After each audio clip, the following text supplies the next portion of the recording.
Hi, I'm Yixing, and I'm here with Issac Ryan Brown. Welcome to our Galaxy Magazine interview. Woo!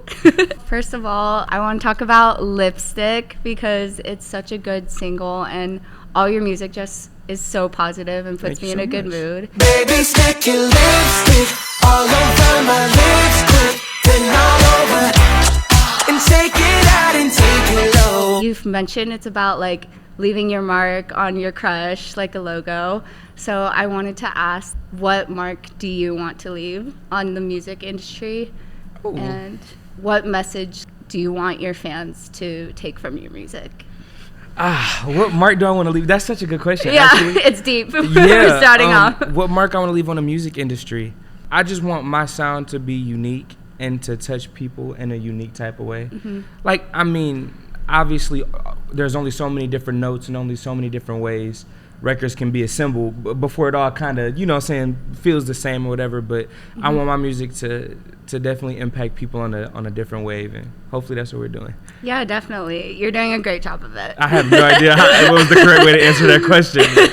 There we go. You've also incorporated a lot of choreo like into your music videos and stuff. So how did you get started with dancing, and is that something like you want to continue to incorporate into your music and performances? Yeah.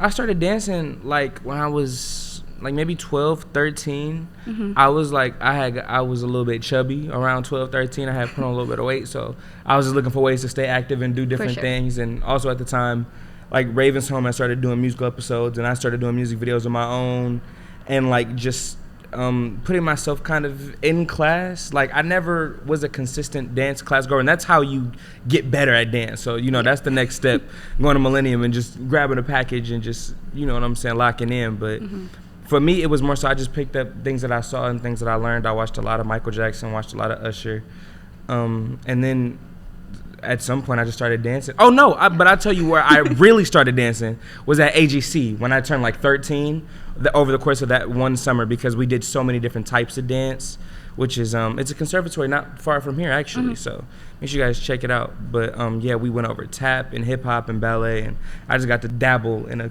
whole bunch of different styles of dance. Yeah, but that's amazing. Like it's always fun to try new things and take dance classes. Yeah, I try to be honest. Sometimes I'll be forgetting what happened in my life. I'll be having to put the pieces back together, but that's where I really started dancing that summer. Okay. Amazing. I'm tripping. I also want to talk about End of the Season, which is your other recent single. Bittersweet VIP, sit back up the line, don't you close for a reason, like it's not the end of the season. I love it, and how you combine pop and R&B elements into your music. Thank you. So how did you craft your sound from the My Eyes Only EP to your newer stuff? Well, like I said, I'm always just trying to try new things, looking to evolve and grow. My Eyes Only, I made that when I was like 18. I was fresh out, just had got my money. I was in the gym. I was, you know what I'm saying? Yeah. Trying to do a lot. And I still love that EP. Because what was that? That was Show Me. That was all those songs that I actually performed and not really toured, but was around the country doing different schools and things, more so in the South. The new music kind of arose over a process that was happening over 2 years. I started working with those guys in, I want to say, 23, 24, late 23, 24. And that's when we started cutting our first records. And I was just so busy creating my own stuff and finding my own vibe as an artist, which I needed about 6 months to a year to do, to really find out who I am and what I wanted my music to sound like, so that once I did start working with the fellas and we started having serious conversations about it being a project and maybe an album and doing things the right way and releasing and having scheduled releases and yada yada, that kind of developed on its own. Awesome. And I also saw your TikTok videos recording in the studio. Yep. And I love how you're just explaining your process in the studio and just trying to find your new sound. How do you constantly just challenge yourself, like with any like co-producers or co-writers in the studio, and where do you take new inspirations from? Yeah, I would say just honestly being super humble and and knowing nothing. Like having experience, but when you're working with people who've been doing things, and that's why it's important to have a trust and rapport with your team as well. Definitely. Like I work with these guys, his name is Wayne, and there's another guy named Ali, and there's another producer I have that's my vocalist, and then that's my like he writes songs and we develop melodies and things like that. And then I have producers like Arno and Chris, who we're so open verse with our communication that those types of relationships just develop automatically. And when you feel the information and the musical knowledge coming from people that you feel like you can trust, it makes it easy to go, okay, well, I feel like I want to go, nah, but y'all telling me to go, nah, so I'm going to go that way. So Yeah, it definitely helps, like, having an amazing team you can trust, so yeah, that's awesome. For sure. I want to talk about Raven's Home, too. Like, it's such an iconic spin-off. Where'd you get that coat from? Did Charles Barkley leave it in your scoot? No, I got it from a store. Oh, where? In the Shaquille O'Neal section? What was it like being part of, like, such an impactful show for, like, people who grew up watching That's So Raven, but also inspiring, like, the younger generation of this new Disney era? You know what? I tell you what, it was very strange, probably for the first season of our show. Yeah. Like, because people would always compare me to Orlando and always compare our show to That's So Raven, yada, yada. But I want to say around season 2 or 3, I really started to feel the love from our generation, because that's when we were doing a lot of the D23 stuff and going and reading in schools and going and participating in the anti-bullying events and stuff.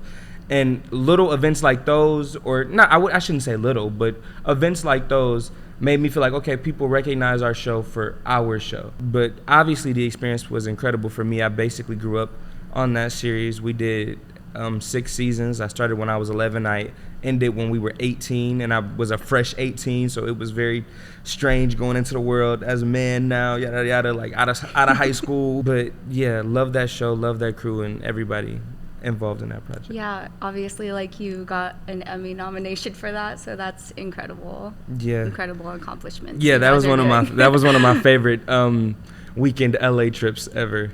It was just a quick turnaround. I was here for 2 days, but it was the best 2 days of my life. Amazing. Yeah. You were also on America's Got Talent at age 6.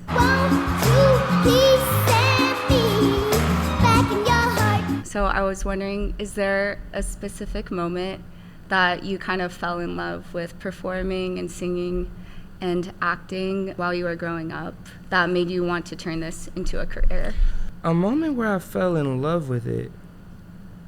Or just like a favorite performance? Yeah, I'm trying to think. I mean, like, I don't really look back on my preparation for my stuff very fondly, because my mom was, like, very strict on me rehearsing and yada yada. So like, rehearsal only became fun to me when I started running my own rehearsals, and like when I started like, and having music that I wanted to perform and do constantly. But before that, it was kind of just, even acting wise, just me going in the corner and just focusing and locking in.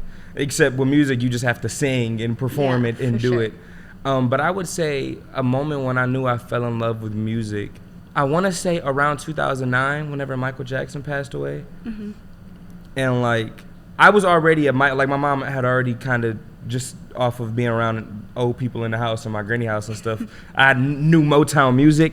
But when Mike passed away, it came back in a flood, and it just, I don't know, it was nuts. I had to be 4 years old, however it was, but I was 6 when I did AGT, so you can see I had been watching them for a little bit at that point. And I think that's kind of what inspired my love. You've acted on a variety of shows like Blackish and like The Sex Lives of College Girls. So what's the next step? Like, what types of shows or films would you want to act in? You know what? This industry is so picky. Like, when I was younger, I used to be like, I don't even want to do this. I don't even want to do that. But now I feel like the most beautiful part about being an actor, like, or the most impressive thing about being an actor, is longevity. So I just want to be a part of productions that, like, stay with people. Like, I feel like Raven's Home stay with people just because of how iconic it was. So, I mean, maybe it's another sitcom, maybe it's movies, but whatever it is, I will humbly await the blessings that God has awaited me. Yeah, I love that. Like, it's important to take on projects that, like, mean a lot to you, of course. Yeah, and I mean, and hopefully projects that are, like, done well and mean a lot to other people as well. Yeah. So, I mean, you know, beggars can't be choosers, but exactly. And do you have like a favorite show right now? Well, right now I'm watching My Hero Academia from top to bottom. I know that's not new, but I haven't watched it, but I'll have to check it out. yeah, it's getting really good. Okay. I'm on episode 3, so Awesome. I'm not too deep in, but.